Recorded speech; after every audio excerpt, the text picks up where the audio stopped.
दे प्रेम रसाचा विडा मला पानाचा, दे प्रेम रसाचा विडा मला पानाचा, रामायणातील राम सीताती तू राधा मी कृष्ण, हात दे हाती कर विचार तुझ्या ग मनाचा, दे प्रेम रसाचा विडा मला पानाचा, सत्यवान आणि सत्य सावित्री, सत्यवान आणि सत्य सावित्री, तू सत्यभामा तुझा मी श्रीपती ग, तू सत्यभामा तुझा मी श्रीपती ग, तू ग राणी मी राजा राज्याचा, दे प्रेम रसाचा विडा मला पानाचा, शाहीर राम हरी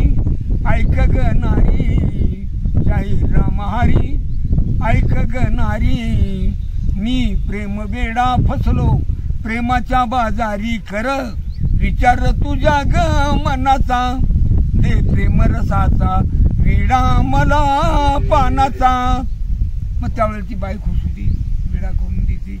मग पटत मग ती आता चालून मला घेऊन चालू. कुठे घेऊन घरात आमची बायका पोरं आमची मंडळी लक्ष्मी आमची घरात माझी बायको, आणि तुला तिथे नेऊन काय करू.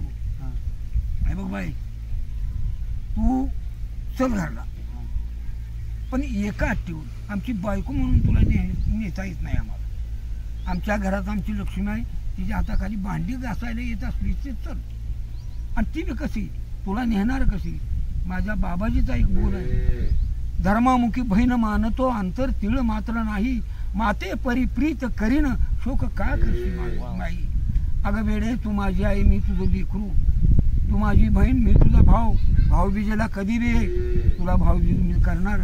अशी पद्धत तुला ठाव असली तर चली का तुझ्या नवऱ्याला बी लिहास आता घरात घ्यायचा नाही का, तर त्याच्या मी पाया माझा मी होणार म्हणून. पण घराकडून नको, घरात येण्याकडून भांडणं म्हणून जरी बघितलं तर बायकाची जात वाईट असते. तुला घरला नेली की शिव कोण बाई आणली, तू घरात भांडणं लावण्यापेक्षा तुझ्या घरला मला घेऊन चल. तुझ्या नवऱ्याची मी समजूत काढतो, त्याच्या पाया पडतो.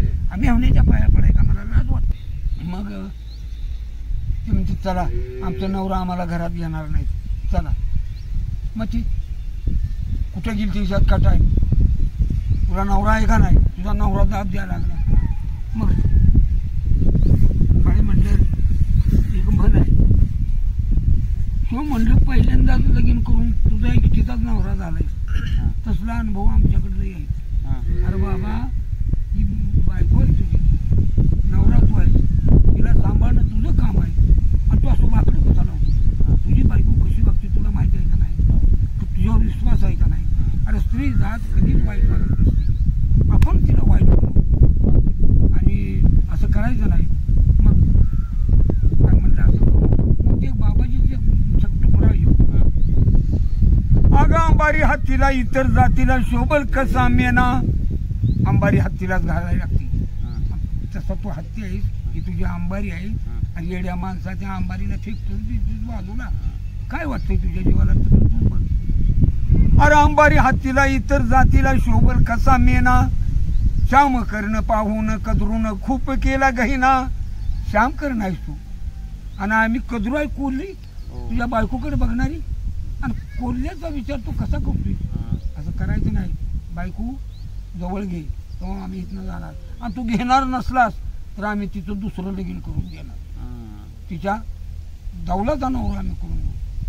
मग म्हणतो नाही नाही माझं चुकलं, खरंच तुम्ही सांगितलं ते मला आवडलं, आता येऊ दे माझ्या. मग ती बायकोला घरात घेते. खूप सर चालू करा. खूप बापू एक सुंदर अशी तुम्ही सवाल जवाबाची रचना मांडली. पिंटू कांबळे तुम्हाला ही सवाल जवाब चालतो तर काय वाटतं. सवाल जवाब हे सर अतिशय सुंदर आहे, कारण बापूने जे सांगितलं की 1974च्या अगोदर जे सवाल जवाबची रचना हे खरं तर ते इतकी सुंदर होती की ते आत्ताच्या कलावंतांना किंवा आत्ताच्या तपस्वीरांना ते जुनं ते सोनं जपायचं झालं ना. आणि ती जर कला सुद्धा भविष्यात आता इथून पुढच्या आयुष्यामध्ये जर ह्या कलाकारांना जपली तर बापूसारखे अनेक कलावंत ज्या आपल्या महाराष्ट्रात म्हणा किंवा पेठ सावळच्या ह्या नगरीत बरेचसे कलावंत अजून तयार होते. म्हणजे ह्या सवाल जवाबातून वास्तव दर्शन कुटुंबातलं सामाजिक आपल्या आजूबाजूला घडतंय. बापू बरोबर आहे का? बरोबर आहे. आजूबाजूला घडतंय हा. आणि त्यातनं शेवटी प्रबोधनच आहे ना. हा. हा, आणि ह्याने बहिणीचं नातं लावलं किंवा तिला त्याला जाणीव करून दिली. हा. म्हणजे तुम्ही चुकतो कुठं आपण माणूस याची जाणीव होते. प्रेक्षकांना सुद्धा असं वाटत असेल की काहीतरी चुकतंय आपल्या जीवनात. हा. बघितलं. सवाल जवाबच्या माध्यमातून सर कसं आपण ज्यावेळेस एखादा तमाशा बघतो की आता सुद्धा ज्यावेळेस तरुण वर्ग ज्यावेळेस तमाशाच्या स्टेजच्या खाली असतो आणि तमाशात कसं आहे सर नाचण्यासाठी आता स्त्रियांची म्हणजे आपण भर घातले. हो. पण आता स्वतः बापू तुमच्या समोर आहेत. बापूंनी सुद्धा ज्यावेळेस लिखाणाची सुरुवात बापूंनी ज्यावेळेस केली अगदी कमी वयात केली. अगदी कमी वयात, पण ज्यावेळेस बापूंनी सुरुवात तमाशात केली त्यावेळेस बापू सुद्धा काही दिवस नाचाची भूमिका त्यांनी पार पाडलेली आहे. हो. आणि त्या नाचाच्या भूमिकेतून त्यांचे गुरु म्हणता येणार नाही, कारण जे मारुती सावळजकर होते हा. ते मारुती सावळजकरांच्या जवळ वस्ताद. वसतात. मारुती सावळजकरांच्या जवळ ज्यावेळेस बापू गेले आणि बापूंना म्हणजे त्यांना माहित होतं की रामहरी भाट हा सुंदर एका स्त्रीपेक्षा सुद्धा नृत्य करू शकतोय. पण त्यावेळेस म्हणजे मारुती वस्तादांनी बापूंच्या मधला एक लेखक हुडकून काढला आणि त्यावेळेस त्यांनी सांगितलं की राम तू थांब आणि तू आजपासून नाचा नाहीस, तू एक शीघ्र कवी होशील, असं त्यावेळेस त्यांनी आशीर्वाद दिला. तर बापूने त्यांना सांगितलं, त्यावेळेस बापूने त्यांना सांगितलं की वस्ताद मी तुमचं गुरुत्व पत्कराय आलोय, मला सावळचं तुम्ही गुरु म्हणजे शिष्य करून घ्या.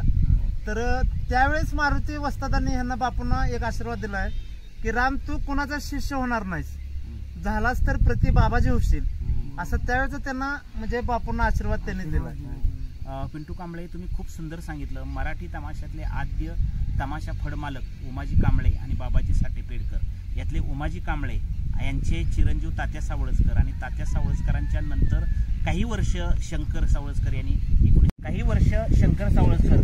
तमाशा फड चालवला आणि त्यानंतर सगळी धुराती मारुती वस्तादांच्याकडे आली आणि मारुती वस्तादांनी 1950 पासून 70 सालापर्यंत या तमाशा फडाचं खूप सुंदर या ठिकाणी सादर केलं. बापू तुम्हाला त्यांचा आशीर्वाद आहे किंवा त्यांचं सहकार्य आहे, मार्गदर्शन आहे. तर बापूंनी आता खूप सुंदररित्या या ठिकाणी सादरीकरण करून आपल्याला दाखवलेलं आहे. पुन्हा आपण